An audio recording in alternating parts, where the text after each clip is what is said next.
Investments at pagpapanatili ng kapayapaan sa tensyonadong rehiyon ang naging sentro ng kasunduan ng Japan at Pilipinas. Kabilang dyan ang sigalot sa South China Sea. Nagbabalik si Mean Los Baños.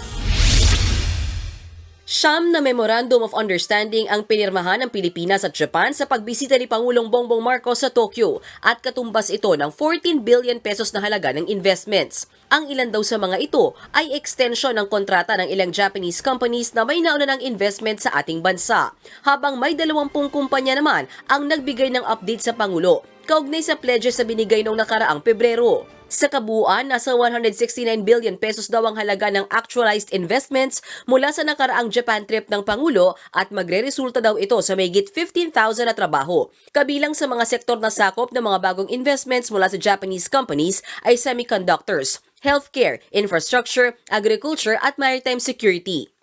We have some very similar issues, and the assistance that they are providing us, the partnership that they are providing us, will have a synergy to increase our capabilities in terms of defending the peace in the China Sea. So that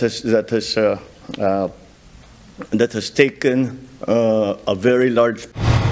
Kaninang umaga, dumalo naman ang Pangulo sa isang meeting kasama ang ASEAN leaders kaugnay sa climate change. Sa Asia Zero Emission Community o AZEC meeting, nangako si Pangulong Marcos na isusulong ng kanyang administrasyon ang pag-shift patungo sa clean energy. Hinikayat din niya ang Japan at iba pang AZEC partners sa ASEAN na mag-invest sa renewable energy industry at sa mga teknolohiya sa Pilipinas para mapaigting pa ang energy efficiency at energy conservation sa ating bansa. Mas madali na rin daw mamuhunan sa Pilipinas dahil pinapayagan na ang 100% foreign ownership sa renewable energy projects. Sa parehas na meeting, sinabi ni PBBM na nakikiisa siya sa Japan at sa iba pang miyembro ng ASEAN sa pagkondena sa ballistic missiles ng North Korea.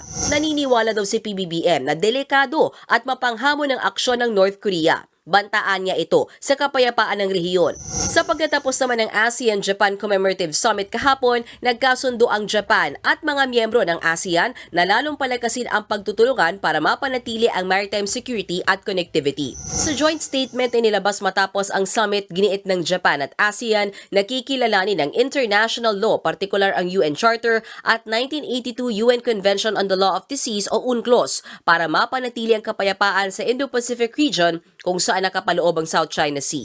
Mula rito sa Tokyo, Japan, nagbabalita mula sa Frontline, Mean Los Baños, News 5.